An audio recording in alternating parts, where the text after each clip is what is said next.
Hello and welcome to the Money Street. This island, just southeast of India, is called Sri Lanka. Sri Lanka is a country very rich in natural beauty and has become an enviable destination for many Chinese, European and American tourists.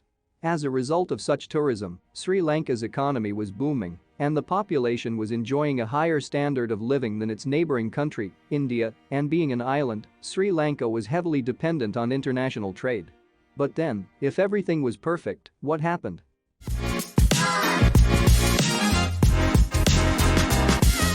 They imported all kinds of things. From food to electronics, and that's where the problems start. Here in this graph you will be able to see the country's trade balance, that is, the difference between its exports and imports. As you will see in the last decade, Sri Lanka has been running a worsening deficit, which means that they were importing more than they were exporting. But nobody made a big deal about this because Sri Lanka was seeing this boom in tourism. But that wasn't the only deficit, the Sri Lankan government's finances were also in deficit. They were spending more than they were receiving in tax money. As you will see in this graph, that deficit got worse and worse over the last decade. In order to cover that deficit, Sri Lanka did what should never be done, it went into debt. It borrowed from countries like China and the US and from the International Monetary Fund. In this graph you can see Sri Lanka's debt levels in relation to its gross domestic product. It has been growing over the last decade and now exceeds 100%. That means that the country of Sri Lanka has more debt than its entire economy. All these were very serious problems that had to be solved someday because when the pandemic hit Sri Lanka, it came as a tremendous slap in the face. Tourism stopped overnight and the country was forced to face an economic disaster. As you may have seen in the news, Sri Lanka has entered a state of emergency. The country declared bankruptcy. The Prime Minister resigned and there is a revolution in the streets in protest of the economic collapse. You are probably wondering why we care about Sri Lanka. Sri Lanka is the perfect example of how a country can collapse because of poor management of its finances and, more importantly, high levels of indebtedness. And this is a problem that we are facing, almost all of us from the US to Spain, but also the vast majority of Latin American countries. So your banking is a warning to the world.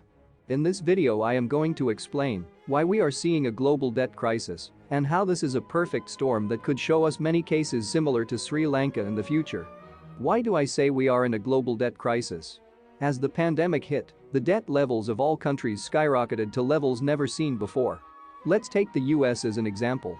Here, in this graph, you can see the current debt of the United States. It exceeds $30 trillion, that is, 30 followed by 12 zeros. In relation to its economy, this means that the US owes almost 1.4 times the size of its economy. As I said, this is not just a US problem. Spain, for example, owes the equivalent of 1.2 times its economy. In Latin America, countries like Argentina, Brazil, El Salvador, Costa Rica, and many more owe the equivalent of at least 75% of their economy. Going back to the example of Sri Lanka, at the beginning of this video, the root of this indebtedness is not because of the pandemic, it is because of the government deficits that all these governments have been running for years. And the question here is, why do countries run deficits? The answer is very simple. Almost every country in the world has started spending money like never before. Politicians today promise all kinds of things, from social benefits, better infrastructure, you name it, as long as they get elected. At the same time they lower taxes to benefit the elites, who give them money for their election campaigns, which makes the situation worse. By having lower taxes, the government receives less money in revenue. With more spending, the government spends more, which results in a deficit, and to cover the deficit, governments borrow money from each other. When the pandemic hit, the deficits of all these countries skyrocketed, bringing us to the debt levels we see today around the world. As you can imagine, having a highly indebted government is not a good thing. Look at the example of Sri Lanka. But before we discuss why this is a perfect storm, now I would like to talk about private and corporate debts, i.e. debts held by ordinary people like you and me, and debts held by corporations. Here the logic is the same, the higher your debts and the lower your income, the more problematic the situation in the US. The debt of private individuals has just reached a new record of $16 trillion. If you are enjoying this video and want to be aware of new videos, subscribe to this channel and turn on notifications. These debts are of all kinds. They are credits for mortgages, credit card debts, and even student debts, and if we go even further into detail, the average US household owes more than $150,000. But those are private individuals. As for corporations, the situation is out of control. Here in this chart you can see the levels of corporate debt in the US, excluding banks. This has been rising steadily over the last few decades, but it spiked in 2020 during the pandemic. As you will see here, the big question is, why have private individuals and corporations become so indebted in the US? Well, there are two reasons. The first is that debt is necessary when an economy is growing in order to finance new developments or new projects. Normally this capital is obtained through debt, so if companies want to grow, this growth is usually done by going to a bank and asking for a loan. But there is another reason that is even more important, and that is that interest rates on debt in recent years have been lower than ever. The central banks of the Great Recession of 2008 have kept their central bank interest rates at 0% or very low in order to stimulate the economy, and the central bank interest rates are what determine the interest rates of all other debts. That is, if interest rates are low, that means that corporate debt, government debt, and private debt have low interest rates. Low interest rates on debt means that people, companies, and governments are more willing to lend money to each other, and more debt means more economic growth. That's why we see record debt levels in recent years. We have seen high levels of economic growth, but also debt levels have skyrocketed. In simple words, in the last few years we have borrowed money like never before, and we have had an economic party because of low interest rates. But remember I told you that this is a perfect storm? Now the debt-fueled economic growth party is about to end. As you may know from my videos, inflation is spreading like a plague through the economy. Prices of absolutely everything are skyrocketing, and in order to curb this inflation from turning into hyperinflation, central banks around the world have started to raise central bank interest rates. Remember I told you that the root of all the record debt levels is because of low interest rates. Well, now central banks are raising interest rates to curb inflation, and that will make all debts much more expensive, including yours. But such an increase in interest rates also has another effect. It gives us a recession. Less cheap money means less economic growth, because having cheaper debts creates artificial demand in the economy, new construction, new projects open, and people buy more. Seeing that debts are cheaper, when the population, companies, and governments suddenly stop lending money to each other, this leads to a recession.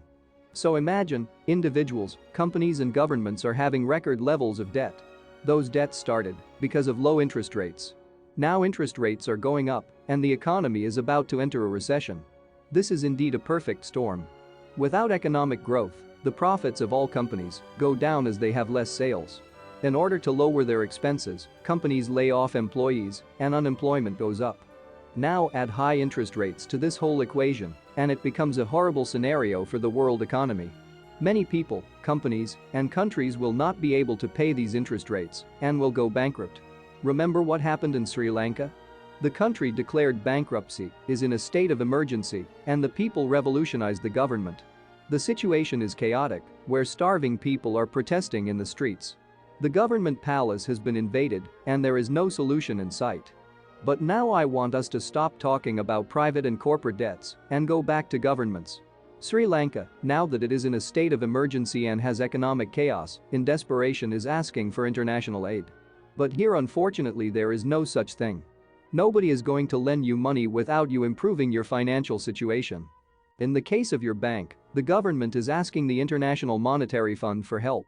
The only thing the fund can do in this case is to lend you more money, but with a lot of strict conditions.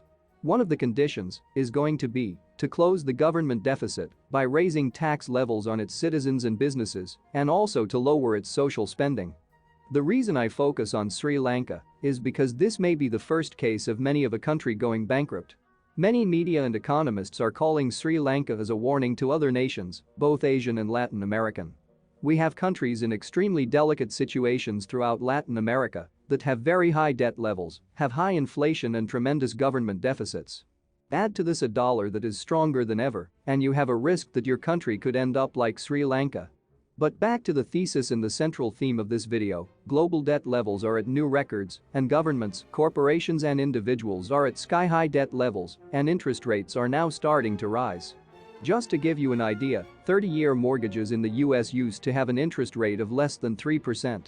Now those same mortgages have an interest rate of 6% and with a tendency to continue rising. Therefore, the debt crisis is real, and the risk of a series of bankruptcies is higher than ever. That leads me to ask you, do you think we are going to get through this without any problems, or do you think this is the mother of all bubbles that is about to burst? Thanks for watching The Money Street, and don't forget to click the subscribe button for more financial videos.